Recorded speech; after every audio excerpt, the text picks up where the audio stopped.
সকলকে নমস্কাৰ আমি যে ম্যাথমেটিক্সৰ নাম্বাৰ সিস্টেম সংখ্যা প্ৰণালী যেটো তাৰ ওপৰত এটা ভিডিও আগবঢ়াবলৈ ওলাইছো মানে ইয়াতে কেনেকুৱা টাইপৰ কোৱেশ্চন আৰবি নহলে আপোনাৰ এসএসসি আহে ইয়াৰে কোৱেশ্চন এইবিলাক ডিসকাস কৰি গোটেই টপিকটোৰ বেছিখিনি আমি ডিসকাস কৰি ভিডিও তো গতিকে ভিডিওটো আৰম্ভ কৰো নাম্বাৰ সিস্টেমত প্ৰথম কথা আমি যেটো সংখ্যাবিলাকৰ প্লেস ভ্যালু আৰু ফেস ভ্যালু এইটা বস্তু বহুত ইম্পৰ্টেন্ট হয় এটা জানিব লাগিব সকলোৱে বুলে জানে কাৰণ এইটো ক্লাছ 4 5 তেনেকুৱাতে পাই যায় প্লেস ভ্যালু মানে কি হয় যদি এটা নাম্বাৰ 4 6 8 5 2 এই নাম্বাৰটো যদি মই বলো যে ইয়াতে 8 ৰ প্লেস ভ্যালু কিমান 8 টো আছে ইয়াতে 1 10 1 10 100 মানে কিমান হয় 800 हे 800 হ'ব এই নাম্বাৰটো 8 ৰ প্লেস ভ্যালু তাৰ ফেস ভ্যালু কি ফেস ভ্যালু যদি খোলে সেই নাম্বাৰটো 8 ক দিছে নহয় সেই নাম্বাৰটো নিজে এটা কি হৈ যাব ফেস ভ্যালু হৈ যাব তো এনেকৈ আমি নাম যিকোনো এটা নাম্বাৰৰ প্লেস ভ্যালু আৰু ফেস ভ্যালু ডিসকাস কৰিব পাৰো ঠিক আছে তাৰ পিছত নাম্বাৰ সিস্টেমটো হয় কি আচলতে তাৰ ভিতৰত আছে কি নাম্বাৰ সিস্টেমক মেইনলি আমি দুটা পাৰ্টত ভাগ কৰিব পাৰো এটা হৈছে ৰিয়েল আৰু এটা হৈছে আনৰিয়েল যেটো আমি ইমাজিনাৰি বুলি কওঁ ইমাজিনাৰি নাম্বাৰ যে ৰিয়েল কি হয় ৰিয়েলটো হৈছে আমি যেবিলাক গণনা কাৰ্যত বা ম্যাথছত যেবিলাক ইউজ কৰো সেইবিলাক হৈছে ৰিয়েল নাম্বাৰ আৰু যেবিলাক আমি ইউজ নকৰো প্ৰ্যাকটিক্যাল লাইফত সেইবিলাক হৈছে ইমাজিনাৰি নাম্বাৰ এইটো আমি সাধাৰণতে জানিব নালাগে ইমাজিনাৰি তো ৰিয়েল নাম্বাৰৰ ভিতৰৰ পাৰ্টটো আৰু ৰিয়েলৰ ভিতৰত দুটা পাৰ্ট আছে এটা হৈছে ৰেশনেল নাম্বাৰ আৰু এটা হৈছে ইৰেশনেল নাম্বাৰ ৰেশনেল আৰু ইৰেশনেল নাম্বাৰ ঠিক আছে ৰেশনেল আৰু ইৰেশনেল কি হয় এটা নৰমালি আমি আগতে শিকিছিলো যে কি ৰেশনেল যিবিলাকত আমি ভগ্নাংশ হিচাপত এনেকৈ লিখিব পাৰো p বাই q আমৰা লিখিব পাৰো সিহঁতক কয় ৰেশনেল নাম্বাৰ বুলি আৰু ইৰেশনেল হৈছে কি যিবিলাকক p বাই q লিখিব নোৱাৰো এতিয়া নৰমালি যদি আমি ফ্ৰ্যাকশন এটা দেখা পাও কিন্তু ডাইৰেক্টলি ৰেশনেল হ'ব বা ইৰেশনেল হ'ব নোৱাৰো ম্যাক্সিমাম ক্ষেত্ৰত ফ্ৰ্যাকশনগুলো ৰেশনেল হয় কিন্তু দশমিকত আমি গম পাম যদি এই ভগ্নাংশটো আমি হৰণ কৰো সাপোজ কিবা এটা ভগ্নাংশ হৰণ কৰি আমি আনসাৰ পালো 2 বা 85 বা 96 বা 796 এনেকুৱা নাম্বাৰ বিলাক যদি আনসাৰটো ওলাই হয় তাৰ মানে কি দিছিলো ইয়াৰ ৰিমাইন্ডাৰ 0 তো ৰিমাইন্ডাৰ 0 হলে কি হবে ই হবে ৰেশনাল নাম্বাৰ ঠিক আছে আকৌ যদি নাম্বাৰ এটা লিখি দশমিকৰ পিছফালে এনেকুৱাকে 126 ঠিক 5.672 এনেকুৱা এটা মানে কেৱল দশমিকৰ পিছতো হৰণ গৈছে কিন্তু ৰিমাইন্ডাৰ 0 সেইকাৰণে ইয়াতে শেষ হৈছে এনেকুৱা নাম্বাৰ বিলাক কি হয় ৰেশনাল নাম্বাৰ হয় আকৌ যদি নাম্বাৰ এটা আমি পালো 5.626262 এনেকৈ গৈ আছে 3.571571 এনে লিখি ৰৈছে এনেকুৱা নাম্বাৰ কিটা কি হৈছে ৰিমাইন্ডাৰ শূন্য হোৱা নাই কিন্তু ইহতে এটা যিকোনো প্যাটাৰ্ণত ইহতে আগবাঢ়ি গৈ আছে এটা যেনিবা 6262 লিখি ৰৈছে এটা 57157 লিখি ৰৈছে এনেকুৱা নাম্বাৰ বিলাক কি হয় ৰেশনেল নাম্বাৰ হয় মত থাকিব এই নাম্বাৰ বিলাক আমি ৰেশনেল বুলি কওঁ ঠিক আছে আকৌ যদি নাম্বাৰ বিলাক দশমিক ওলালে ওপৰৰ পিছত এনেকুৱা পাইছো আমি 2.1265439 এনেকৈ যিকোনো ওলাই আছে 7.14532 এনেকুৱা নাম্বাৰ বিলাক কি হয় ইৰেশনেল নাম্বাৰ হয় মানে ইহতেটো ইয়াৰ মানে অলমোস্ট থাকে যে দশমিকৰ পিছত হৰণ যোৱা নাই ভাগশেষ বা ৰিমাইন্ডাৰ শূন্য হোৱা নাই বাট ইয়াতে কি হৈছে পিছৰ যে নাম্বাৰ বিলাক ওলাইছে এই ডিজিট বিলাকৰ একো প্যাটাৰ্ণ নাই ঠিক আছে এই ডিজিট বিলাকৰ একো প্যাটাৰ্ণ নাই এইবিলাক কি হ'ব এইবিলাক হ'ব ইৰেশনেল নাম্বাৰ সো নৰমালি প্ৰ্যাকটিক্যালি ইৰেশনেল কোনবিলাক হয় যে √2 √3 √5 √6 যিবিলাক নাম্বাৰৰ স্কয়াৰ ৰুট আমি ওলাব পাৰো বাকি হয় কিয় এটা নেচাৰেল নাম্বাৰ নহয় যেনেকুৱা √9 ৰ স্কয়াৰ ৰুট 3 ইয়াটা কি হয় হোল নাম্বাৰ হয় সো এই কি হ'ব ৰেশনেল হ'ব কিন্তু √3 ৰ ভ্যালুটো এনেকুৱা হোল নাম্বাৰ আমি নাপাও গতিকে এই কি হ'ব ই এটা ইৰেশনেল নাম্বাৰ হ'ব এনেকুৱা নাম্বাৰ বিলাক সাধাৰণতে আমি ইৰেশনেল নাম্বাৰ বুলি কওঁ হৈছে ৰেশনাল আৰু ইৰেশনালৰ পাৰ্ট নেক্সট কে ৰেশনাল ইৰেশনাল কি গম পালো কোনবিলা হ'ব √2 √3 এনেকুৱা নাম্বাৰ বিলাক ইৰেশনাল হ'ব 1.7126 এনেকুৱা বিলাক যিবিলাকৰ মানে 5 4 3 এনেকুৱা নাম্বাৰ বিলাক যিবিলাকৰ একো দশমিকৰ পেটাৰ্ণ একো নাই একে সংখ্যা ৰেডি হোৱা নাই এইবিলাক আমি ক'ব ইৰেশনাল ৰেশনাল কি হ'ব ৰেশনাল আমি এই দুটা পাৰ্টত ভাগ কৰিব পাৰো সেই ভাগটা হৈছে এটা হৈছে ইন্টিজাৰ্স আৰু এটা হৈছে নন ইন্টিজাৰ্স এটা আমাৰ কোৱেশ্চনটো হৈছে নন ইন্টিজাৰ্স কোনবিলা হয় নন ইন্টিজাৰ্স হৈছে আমি যিমানবিলা ফ্ৰেকশন পাম ভগ্নাংশ পাম ডেসিমেল পাম এই দুটেই নাম্বাৰবিলাক কি হয় নন ইন্টিজাৰ্স হয় আকৌ ইন্টিজাৰ্সত কি বিলা কৰিব নিগেটিভ ইন্টিজাৰ্স থাকিব মাজত 0 আৰু ইফালে পজিটিভ ইন্টিজাৰ্স ঠিক আছে এইকেইটা হৈছে ইন্টিজাৰ্স নিগেটিভ মানে -5 -4 -3 -2 এনেকুৱা নাম্বাৰ বিলাক 0 টো ভাল থাকিলে আকৌ প্লাস বিলাক কি হয় 1 2 3 4 5 6 এনে গৈ থাকিব এইটা কি হ'ব পজিটিভ ইন্টিজাৰ্স হ'ব এই পজিটিভ ইন্টিজাৰ্সত আমি আকৌ কি কওঁ এই নাম্বাৰ বিলাক ন্যাচাৰাল নাম্বাৰ বুলি কওঁ এইবিলাক আমি কওঁ ন্যাচাৰাল নাম্বাৰ যিবিলাক কোৱা হয় আমি জানো ন্যাচাৰাল অসমীয়াত কোৱা স্বাভাৱিক সংখ্যা আকৌ এই ন্যাচাৰাল নাম্বাৰ লগত যদি 0 টো ইনক্লুড হৈ যায় ইয়াতে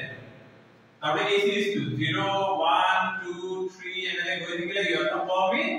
হোল নাম্বাৰ অসমীয়াত কয় ইহঁতক পূৰ্ণ সংখ্যা ঠিক আছে আকৌ এই হোল নাম্বাৰ বা ন্যাচাৰাল নাম্বাৰ বিলাক আমি দুটা ভাগত ভাগ কৰো দুটা ভাগবিলাক কি হয় হয়তো কি হবে যুগ্ম হ'ব নহলে অযুগ্ম হ'ব ঠিক আছে তাৰ পিছত তাৰ মাজৰ পৰা আকৌ আমি কি পাওঁ প্ৰাইম নাম্বাৰ পাওঁ কনজুগেটিভ নাম্বাৰ পাওঁ যৌগিক সংখ্যা মৌলিক সংখ্যা এইবিলাক নাম্বাৰৰ পৰা পাওঁ হোল নাম্বাৰ যিবিলাক আমি ক্যালকুলেশন ব্যৱহাৰ কৰোঁ তাৰ ভিতৰৰ পৰা পাওঁ আমি এতিয়া এই প্ৰাইম নাম্বাৰ কথাটো মেইনলি জানিব লাগে বেছিকে প্ৰাইম নাম্বাৰ কোনবিলাক হয় ন আমি তো ফ্যাক্টৰস জানো উৎপাদক বুলি কয় অসমীয়াত ফ্যাক্টৰস যদি কিবা এটা নাম্বাৰৰ ফ্যাক্টৰস বিলাক কি হয় 1 হ'ব আৰু দা নাম্বাৰ itself মানে কি বুজায় হয়তো সেই নাম্বাৰটোৰ ফ্যাক্টৰ 1 হ'ব নহলে নাম্বাৰটো নিজে যেনেকুৱা 2 ফ্যাক্টৰ কি হয় 1 * 2 তাতে বেলেগ আমি পাব নোৱাৰো গতিকে 2 টো এটা কি হয় প্ৰাইম নাম্বাৰ হয় 3 কি হয় 3 ফ্যাক্টৰ হয় 1 * 3 মানে 1 আৰু 3 11 যদি চাও কি হ'ব 1 * 11 হ'ব সো এইকেইটা হৈছে এনেকুৱা হৈছে প্ৰাইম নাম্বাৰ আমি একৰ পৰা এশলৈকে প্ৰাইম নাম্বাৰ সদায় মুখস্থ ৰাখিব লাগিব কিমানটা প্ৰাইম নাম্বাৰ আছে কি আছে তে আৰু এটা কোৱেশ্চন আহিব ইয়াত কি প্ৰাইম নাম্বাৰবিলাক যুগ্ম হ'ব নে অযুগ্ম হ'ব সো ইয়াৰ আনসাৰটো হ'ব প্ৰাইম নাম্বাৰ যুগ্ম অযুগ্ম দুইটা হ'ব কিন্তু যুগ্ম prime number even prime number মাত্ৰ এটা আছে আৰু সেইটো হৈছে 2 এই 2 ৰ লগত ৰিলেটেড দুটা কোৱেশ্চন হয়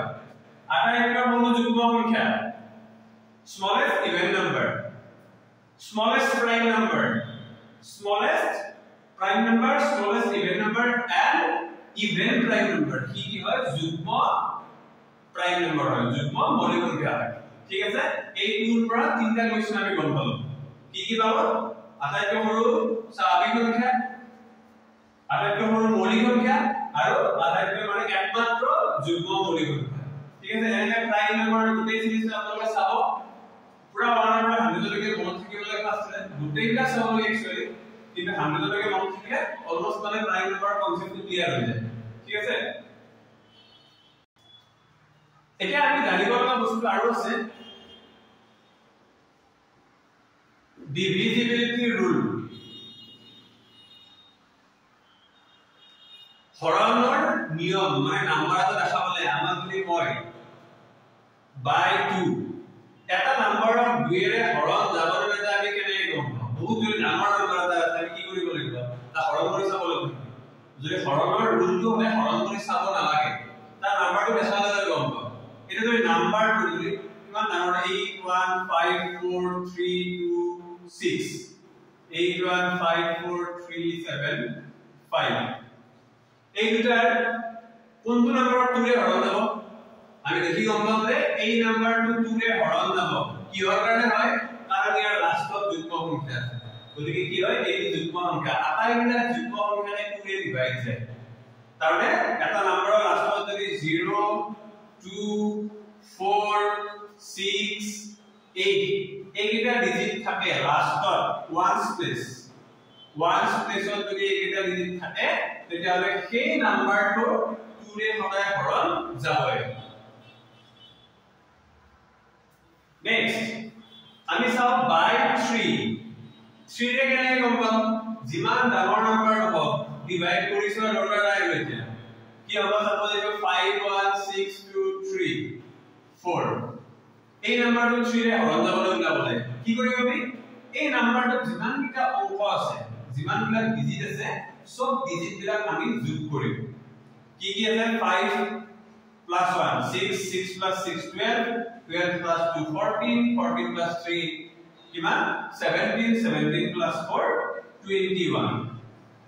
অংককেইটা যোগ কৰোতে sum of digits হ'ল 21 এই 21 টো 3 ৰে ডিভাইড যায় না যায় obviously যায় আৰু 28 ক 3 ৰে হৰণ কৰিলে 7 থাকে যদি এই যোগফলটো if the sum is divisible by 3 যোগফলটো যদি 3 ৰে ডিভাইড যায় তেতিয়াহ'লে সেই সংখ্যাটো 3 ৰে ডিভাইড যাব আৰু এটা বেলেগ এক্সাম্পল হল 467 এইটো সংখ্যা 3 ৰে হৰণ যাব লাগে কেনেকৈ চাম যোগ কৰিলে হ'ল 4 plus 6 10 10 plus 7 17 17 তো 3 ৰে ডিভাইড না যায় এইটো নট ডিভিজিবল হ'ব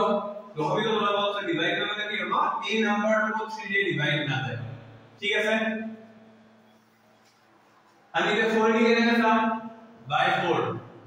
4 ৰে চাব লগা হলে আমি কি কৰিব লাগিব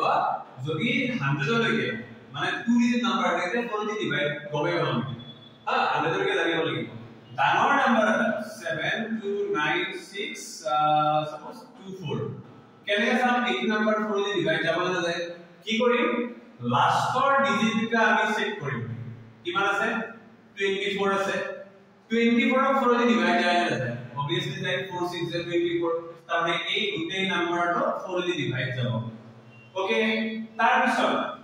আৰু এটা চাও 1 2 3 4 9 2 this is also a even number হয় এই even number হলে লাষ্টৰ ডিজিটটো কি আছে 92 92 4 ৰে ডিভাইড যাবনে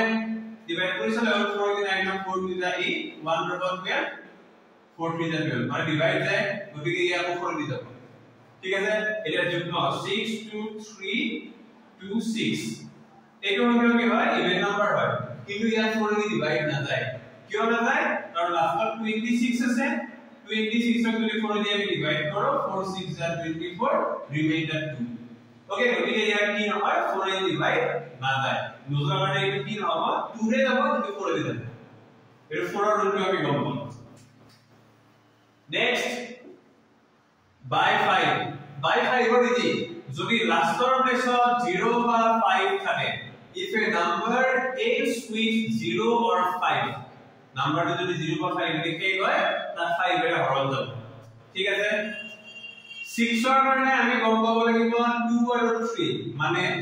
কিবা এটা নাম্বাৰক যদি 2 ৰে ডিভাইড যায় আৰু 3 ৰে ডিভাইড যায় in that case the number is divisible by 6 এই নাম্বাৰটো 6 ৰে ডিভাইড যাব দুইটা দিকে যাব লাগিব একদম ফটো এক্সাম্পল এটা 924 এটো চাও আমি এই নাম্বাৰটো